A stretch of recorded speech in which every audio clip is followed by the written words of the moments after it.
Hello, what's up guys? Ito na naman po ang inyong lingkod, si Master J Rider. And here we go again for another video. Ngayon guys, kung napapansin nyo, gamit natin si Ninja 650. And for today's video guys, dadalhin natin siya sa kasa. Dahil matagal-tagal na tong hindi na change oil. So ipapacheck natin siya guys, then change oil, filter, para makondisyon ulit siya, no? Para anytime ready natin gamitin to. So pupunta tayo guys ngayon sa Capister Lock, Kawasaki. Doon tayo magpapa-service. At kahapon tumawag na ako para magpa-schedule. At sabi nila today pwede. Kaya guys, proceed tayo sa PLC Kawasaki Capister Lock para mai-ride na rin natin to si Ninja, no? Dahil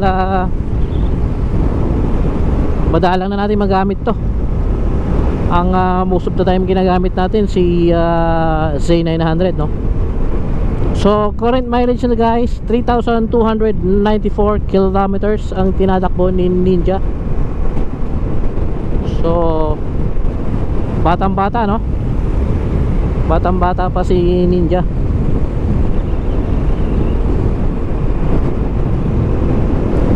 Plus yung tinakbo niya na 3,000 plus din. So all in all magsi 7,000 pa lang to.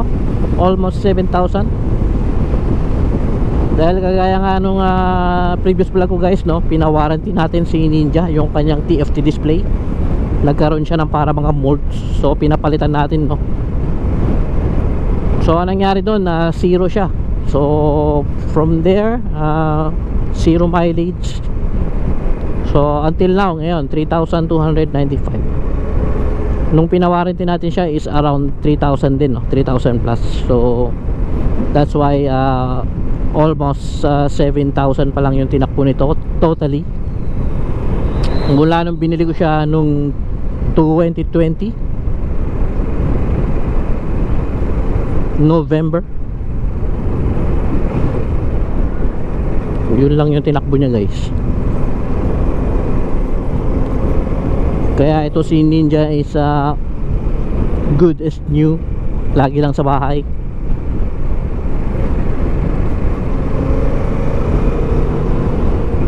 Pinapainit lang to ni Commander-in-Chief, no? So guys, magpapagas muna tayo para tuloy-tuloy ang ating biyahe dito sa aking favorite gasoline station, Shell, Magsaysay, Bataan, Tinalpian, Bataan.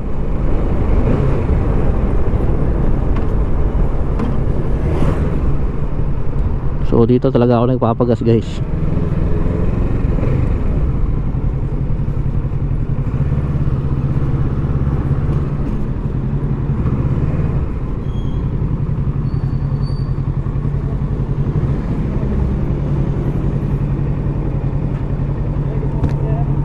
Good morning.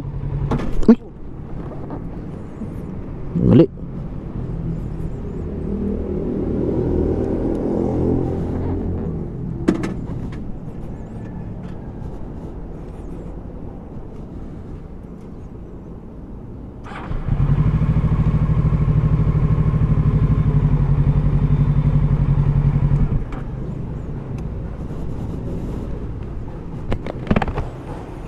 Sanay ako dun sa isa na malapit yung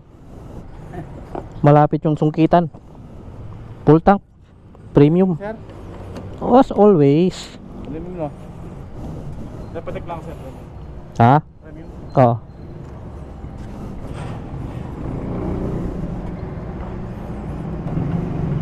Saan tayo sir? Ronil. Taras po dito sir ah. Ha? Taras po di madaan. Oo. Walang sticker, no? Kaya hindi mo kilala. Hindi, kilala ko na. Basta natanda ko na yung motor. Dalawang naman yung motor ko eh. Nakita doon na sa isa kong Facebook eh. Kasi nasira yung cellphone ko. Oo. Kaya ano ko na lang doon na. Nagtanong ako sa cellphone ko. Papa-change oil ko to sa Tarlac. Hindi na nagagamit eh. Punong-puno.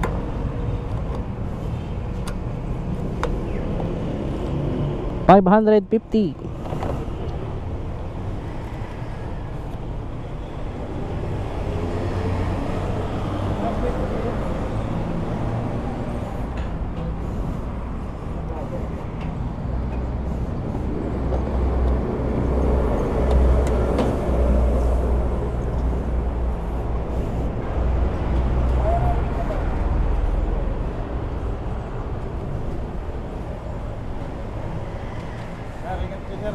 Thank you. Moleg. Ayusin ko pala ito. Map 3.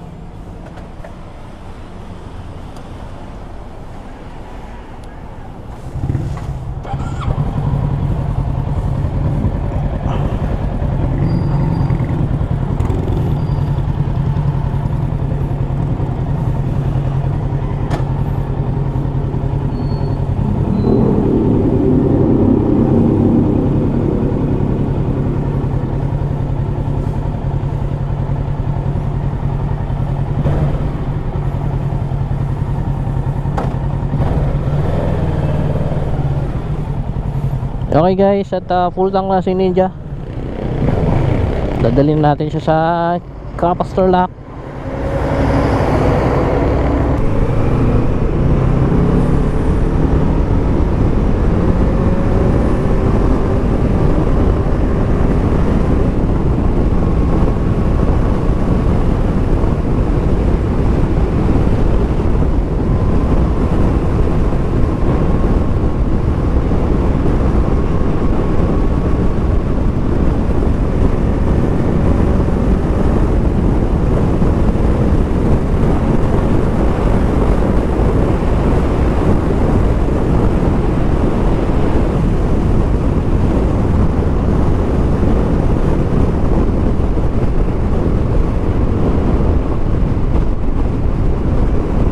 Ganda pa rin manakbo ni Ninja guys.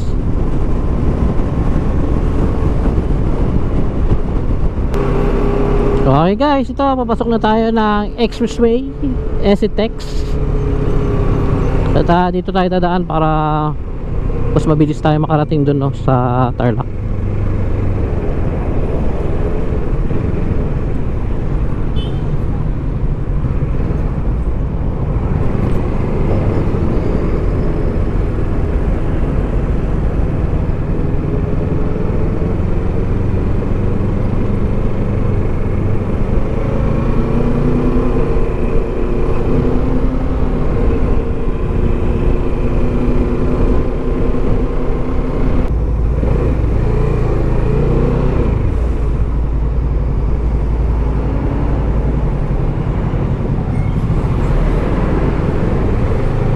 $600.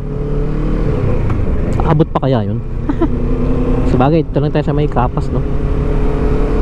So, paano guys? Update ko kayo mamaya pag nandun na tayo sa PLC Capacitor Lock. Yan guys, malapit na tayo mag-exit. New Clark City. Bambam, Kapas, 2 km. So dati guys sarado to, no, hindi ako nakakadaan. Ngayon tatry natin guys kung possible na siya, no, kung nag-ooperate na tong exit toll na to. So dyan tayo dadaan guys, para mas malapit na lang. Sa tingin ko naman open to guys, no, kung makakadaan tayo. Kasi kung close siya, babalik tayo.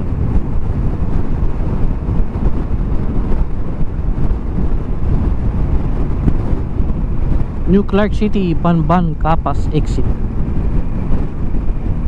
So, mukhang open na siya guys, no, dahil tanggal na yung barrier.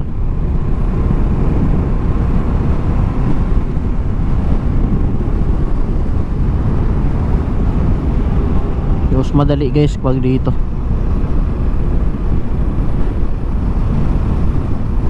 May kasama pang banking.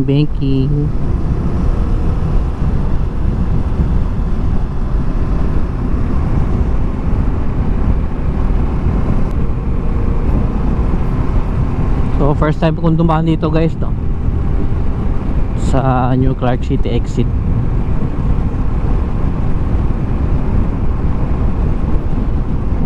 Open na siya, so maganda.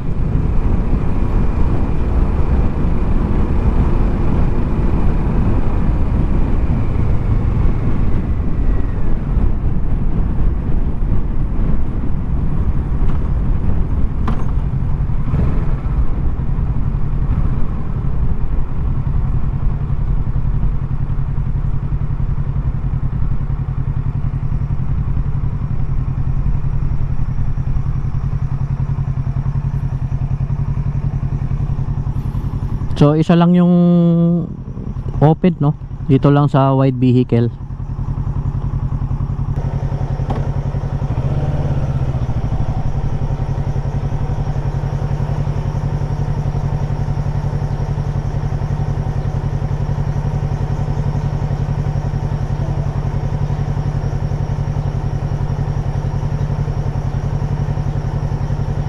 So passable na siya guys, no.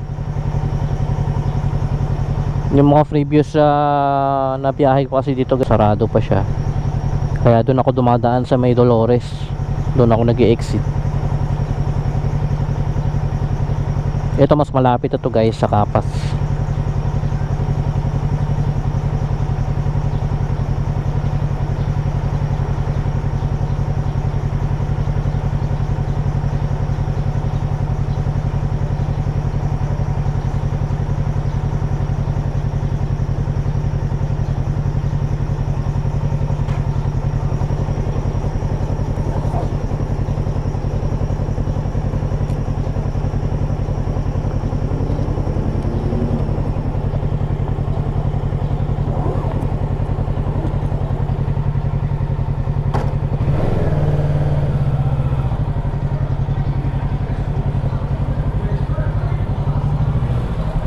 Hindi ko magkano yung RFID?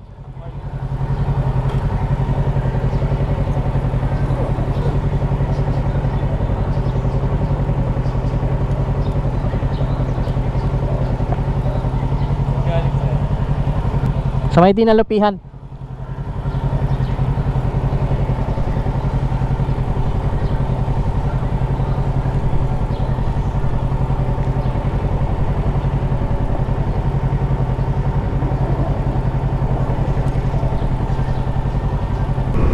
Okay guys, dito na tayo sa Kawasaki Leisure Bikes.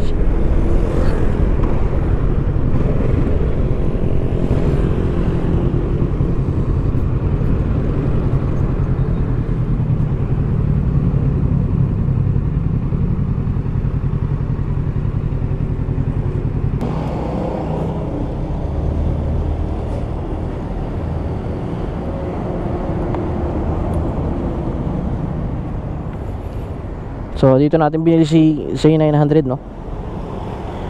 Dito na tayo guys para mapang-maintenance natin si Ninja 650. Hindi natin siya dito binili, pero dito natin dadalhin dahil ito yung mas malapit sa akin, no.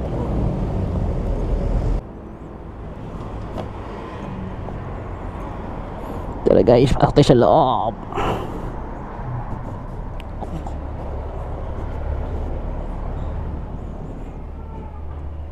Hello sir.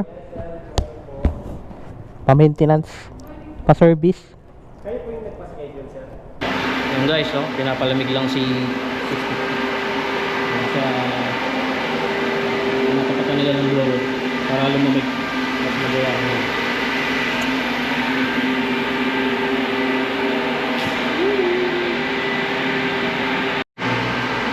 So yun guys, no, at eto may record na siya ulit mula nung binili ko siya ng October 28, 2020, no. So hindi pala siya November, October siya.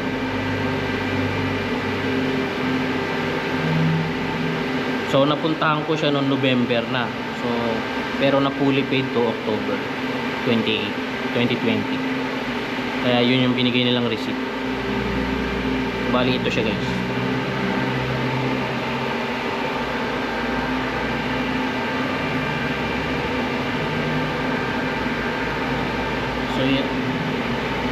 So yan yung current mileage niya guys, 7,463. Pero yung makikita mo dun sa auto ko guys, mas mababa, 3,000 kasi napalitan nga yung TFT display mo.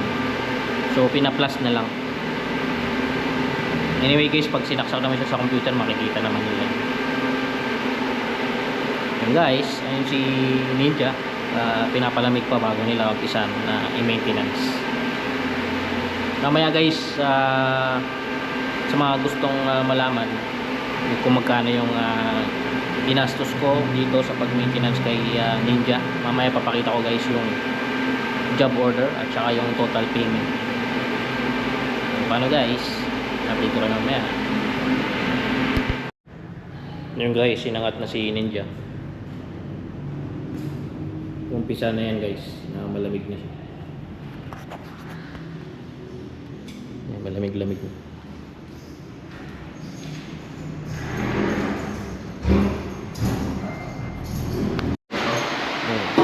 Ayan guys, umpisa na ni Kuya.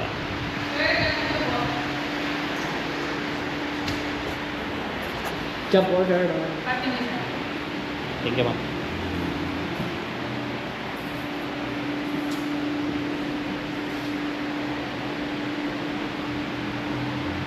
Ayun guys, sa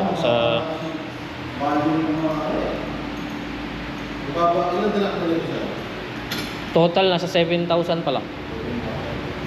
Pero yung Odo niya ngayon 3,000 eh. Kasi pinalitan niya ng TFT. Pinawarranty ko yung TFT. Nagkaroon ng parang yung amag-amag, namuti yung gilid. Pinawarranty ko sa kanila, pinalitan nila na bago. Kaso na zero. Kaya ngayon pina-plus lang yung Odo niya. Yung current tsaka yung bago siya palitan. Sa record naman ng system yun. Pag sinaksak mo sa computer, makikita naman no? Eh, oo nga pala, mababasa pa rin niya ito. Ay, hindi ko lang, check kung mamaya ako lang mababasa. I-diagnose mo din naman no? Kung may problema siya. Makikita ko mababasa. Nasa mga second hand ito, diba? Mga 300. Yung Second hand, ngayon. neto? Mga ganyan. No? Hindi ko lang alam.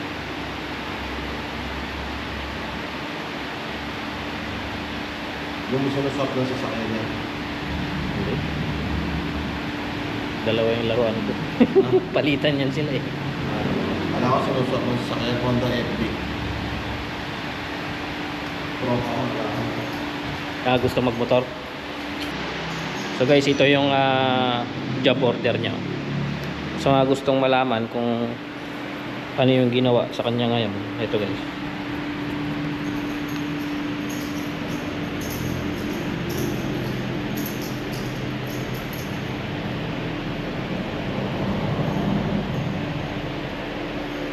Tapos yung total cost, ito guys, 4,079.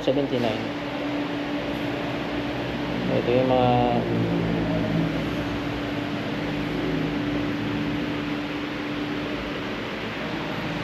so yan guys yung babayaran nyo guys pagka nagpa-maintenance kayo.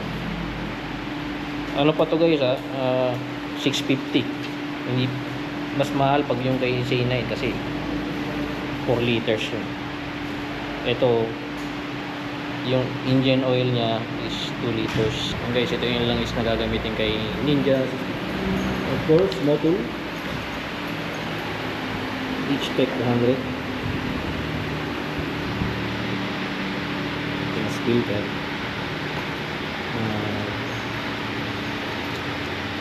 Gasket.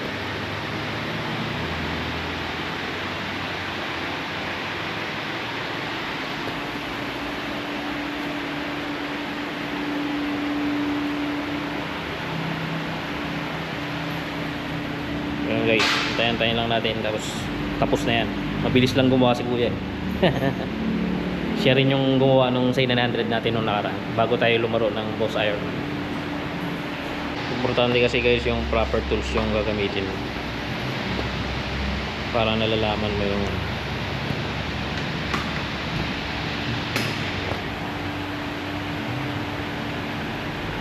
adjust niya sa'yo no? Medyo maluwag na.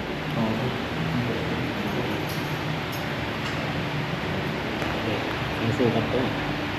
Hindi mo siguro.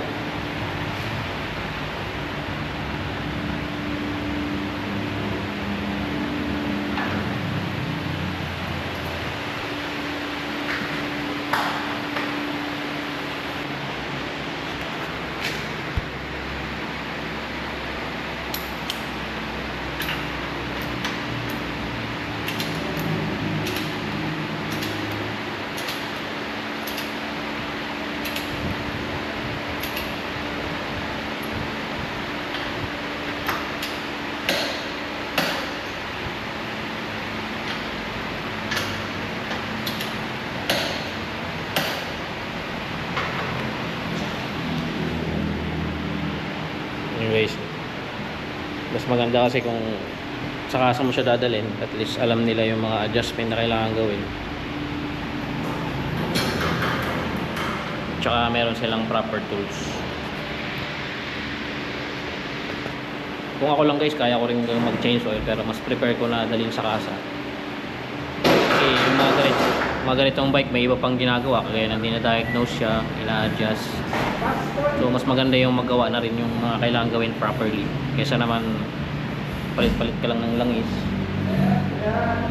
tapos yung iba diagnose hindi na nagagawa. So hindi mo alam kung 100% okay yung motor mo, hindi.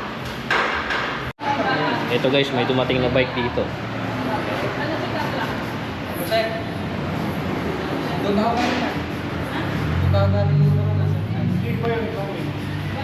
So ito guys yung classic version ng 900, Z900 RS. Yan yung classic. So ang problema nito guys, hindi raw umaandar. Pero nung may power on siya, ayaw lang mag-start.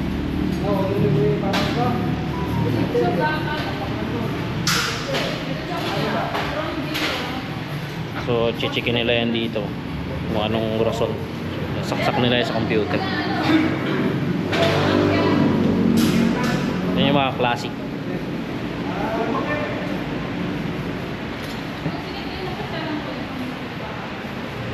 So, sandali lang nila gawin niya kasi dito yung mga mechanic na dito talagang merong proper training, tsaka alam nila yung mga bawat piyesa o kung ano man dapat gawin sa bike. Of course, meron silang diagnostic tool. Doon makikita din nila kung ano yung problema. Guys, malapit na. Sine-check lang ni Kuya guys na yung mga bolts. Kagaya niyan. Higpitan niya yan. Tapos ayun guys, inugasan niya ng gas.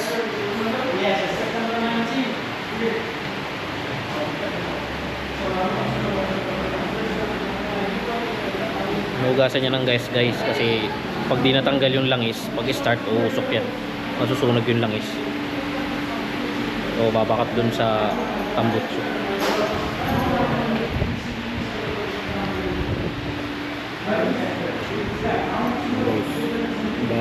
Bagong filter.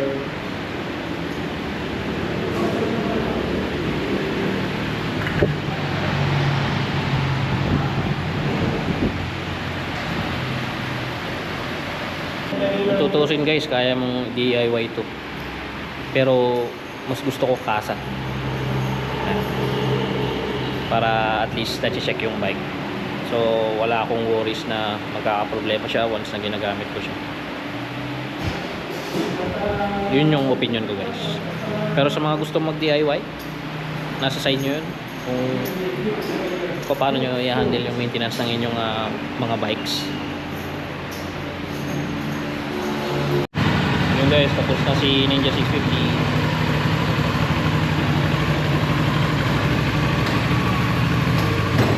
Kondisyon na naman ito guys. Kondisyon na naman, tapos ilalagay lang sa garahe. Pero this time magagamit-gamitin natin guys. Palitan sila ni Z9.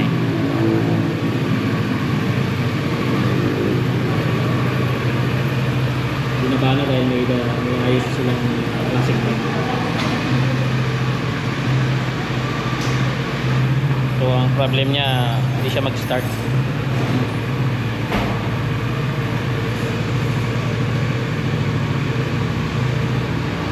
inaalam pa nila kung ano yung problema.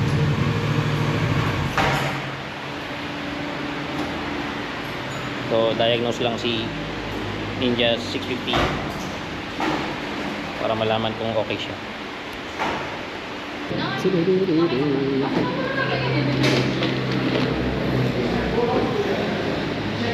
Ganyan natin mga abubot.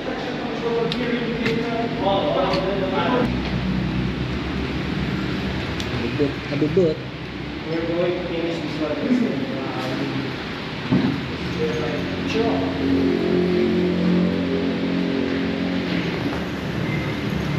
Guys, para naman siyang bago, puro markings. Diba?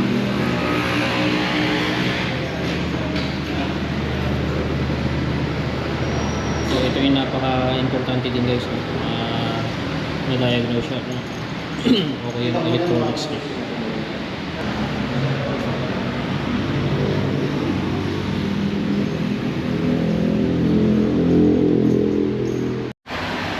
So yun guys, naayos lang nila yung record.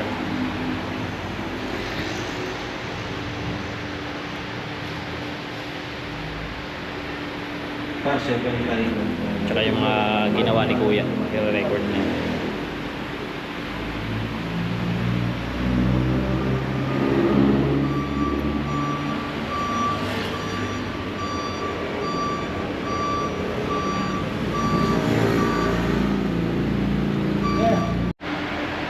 So yun guys, tapos na si Ninja.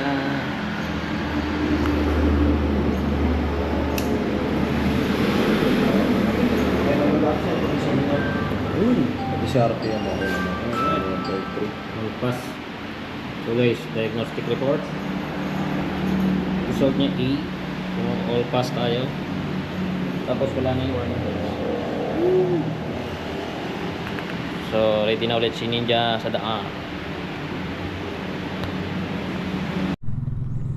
Yung guys, tapos na tayo dito sa BLC Kawasaki. At tapos na si Ninja, no?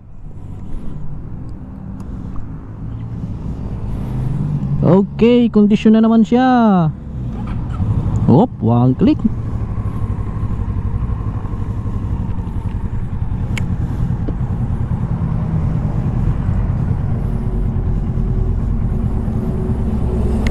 So guys, proceed tayo uwi, no?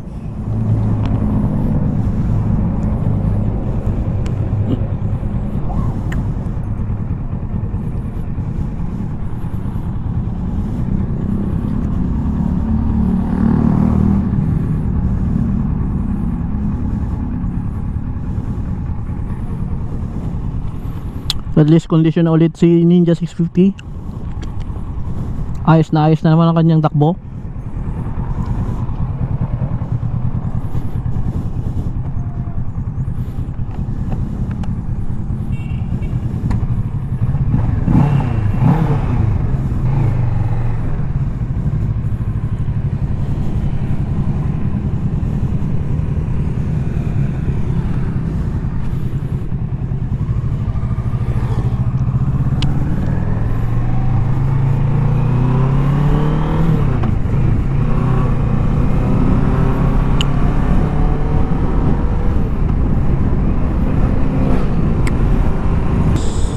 So paano guys, siguro po dito ko natatapusin tong aking video for today.